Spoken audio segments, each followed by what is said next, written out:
Bonsoir à toutes et à tous et bienvenue à cette nouvelle édition d'Information dont voici les titres. Ce vendredi, les banques ou institutions financières sont à l'honneur. La journée d'aujourd'hui est choisie pour les célébrer leur rôle vital dans le financement du développement durable. On en parle en début d'édition. La cartographie des risques, on en parle dans ce journal. C'est un outil de prévention des difficultés inhérentes au bon fonctionnement d'une entreprise. Quelle est donc son utilité dans la gestion des entreprises? Élément de réponse à suivre.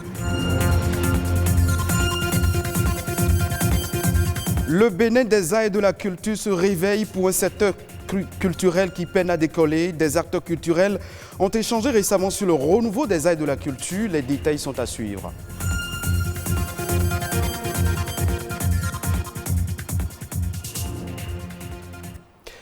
Notre planète fait aujourd'hui face à plusieurs défis de développement, notamment les changements climatiques, la faim, la pauvreté et les inégalités sociales. Des problèmes dont la résolution exige des actions concertées à tous les niveaux. Et pour que les pays connaissent un véritable envol de leur développement, les établissements bancaires doivent jouer un rôle vital dans le développement de l'économie. Voilà pourquoi, depuis 2019, les Nations Unies ont décidé de célébrer chaque 4 décembre les systèmes bancaires et leur contribution au mieux-être des populations, nous dit Rodrigue Babawito dans cet élément. Ce sont des services marchands. Les banques sont définies comme des sociétés financières qui produisent des services financiers à destination d'agents économiques, notamment les ménages et les entreprises. Ces dernières années, les banques ont diversifié leurs activités. La classique banque de dépôt a laissé la place à des groupes financiers qui proposent divers services aux ménages, mais aussi aux entreprises. L'activité des banques est aujourd'hui plus vaste. Ces dernières se diversifient dans le conseil financier, voire même la vente des services additionnels comme des assurances.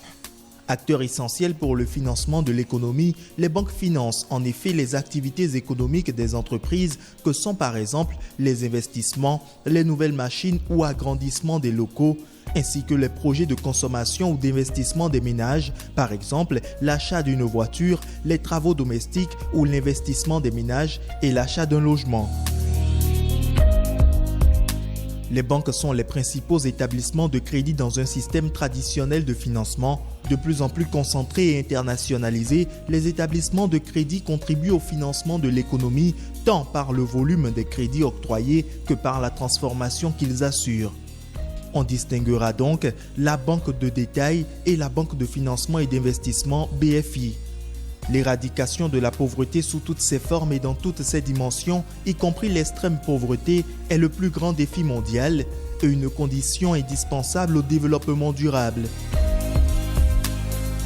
Pour répondre à court et plus long terme à la crise sanitaire mondiale actuelle et aux impacts économiques de la pandémie de Covid-19, les banques publiques de développement BPD, multilatérales, régionales, nationales et infranationales disposent d'instruments leur permettant de fournir de nouveaux financements par le biais de lignes de crédit ou de programmes spécifiques pendant la crise.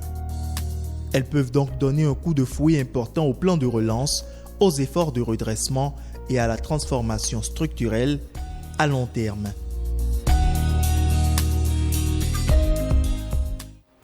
Des entreprises naissent chaque jour et d'autres ferment leurs portes pour défaut de soutien financier de la part des banques. Mais il y a aussi comme raison le manque de cartographie des risques, un véritable outil de prévention et de gestion des risques au travail que gagnent les entreprises à disposer d'une cartographie des risques. Gentile Armand Badedji est expert en management de la qualité. Il nous parle de la cartographie des risques, notamment de son utilité.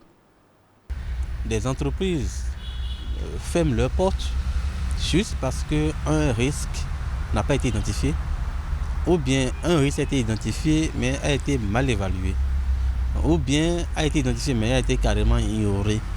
Et quand ce risque survient, vraiment, les entreprises ont du mal à pouvoir gérer ce risque puisque rien n'a été prévu comme action de maîtrise de risque. Et donc, du coup, le temps qu'il faut pour mettre une action, prendre une décision, les ressources qu'il faut pour gérer le risque, ils sont souvent, c'est dit un peu tard et subissent ce risque.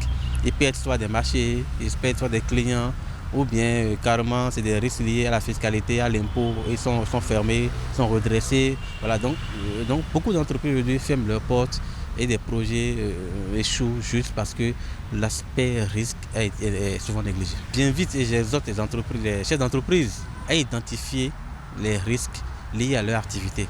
Ils n'ont rien à perdre à le faire. Ils n'ont rien à perdre à prendre des mesures pour anticiper. C'est donc pour gérer ces risques qui peuvent nuire à l'entreprise qu'on élabore un document qu'on appelle une cartographie des risques. Toute entreprise doit pouvoir détenir cet outil-là, ce document qu'on appelle cartographie des risques. Et la preuve, vous voyez, aujourd'hui toutes les normes de management ISO prioritairement, ISO 9001, 14001 pour l'environnement ou 45001 pour la santé et sécurité au travail, toutes ces normes-là exigent qu'une entreprise puisse identifier ses risques et puisse les maîtriser à travers le document qu'on appelle la cartographie des risques. Venons-en maintenant à la renaissance des arts et de la culture au Bénin. Les acteurs des différentes filières culturelles plaident pour un renouveau de leur secteur.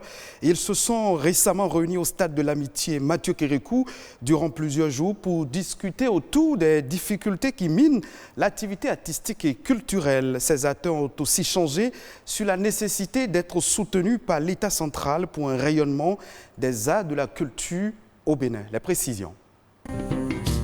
Le Bénin, terre de riches cultures, des arts et d'un patrimoine matériel et immatériel, socle d'une authenticité culturelle qui le propulse dans le concert des nations.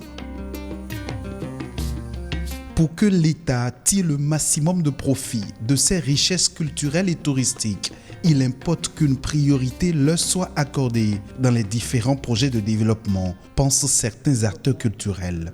Comme on fait des goudrons, on fait de la maternité, on fait des constructions de marché, on devrait aussi faire de l'art une priorité.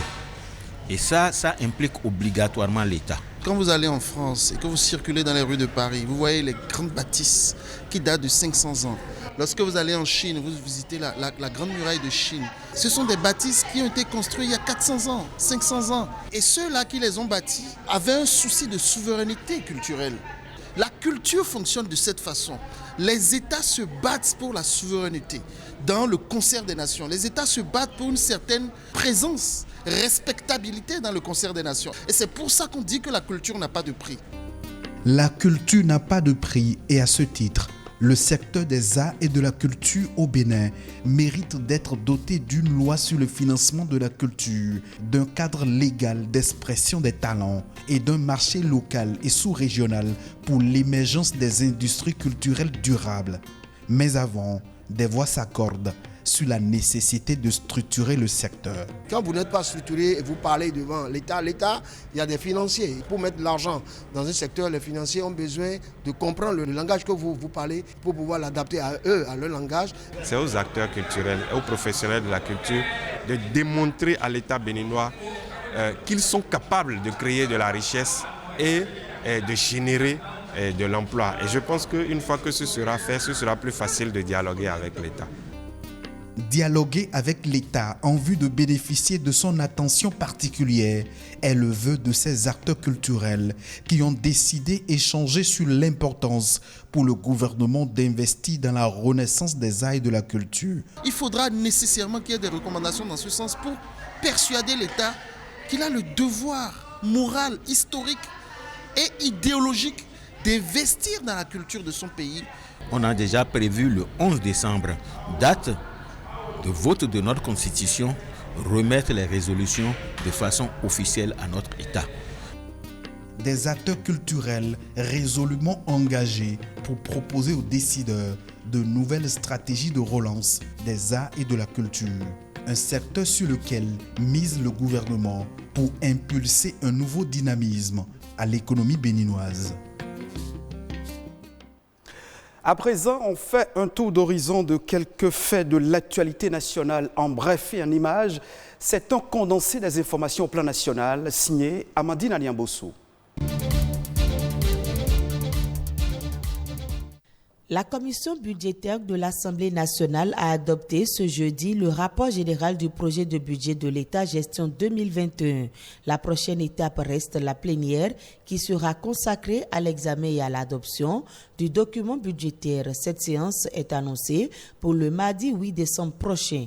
Le projet de budget de l'État gestion 2021 est équilibré en ressources et en charges à la somme de 2 452,192 milliards de francs CFA contre 2167,99 milliards de francs CFA pour la loi de finances rectificative 2020.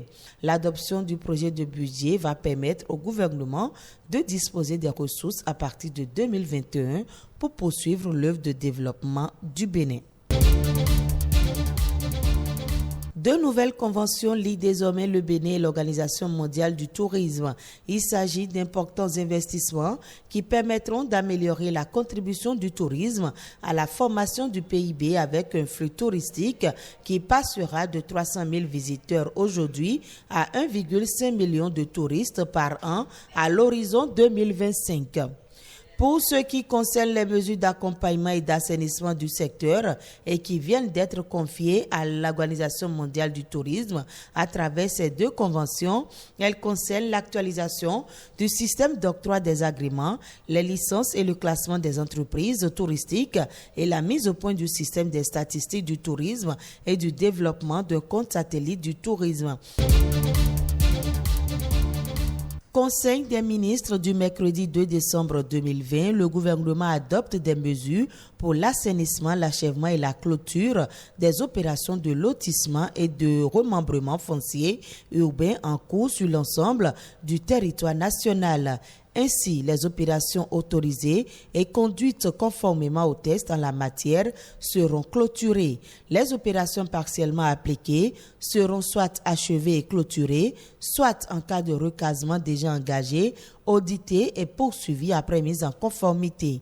Il est également prévu la suspension des lotissements en phase d'initiation. En plus de la mise en œuvre de ces actions, il est prévu l'arrêt de procédure ou l'annulation des contrats aux phases des études d'urbanisme, la réalisation d'audits des phases d'application et le dessaisissement de géomètres, puis l'annulation des opérations concernant les zones reconnues impropres à l'habitation et les zones situées en dehors des zones susceptibles d'urbanisation.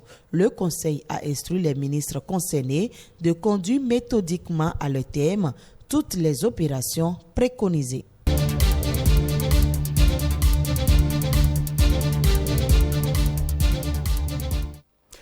C'est la fin de cette édition d'information. Merci de nous renouveler votre fidélité. Retrouvez ce journal en replay sur le site de l'ORTB, www.ortb.bj.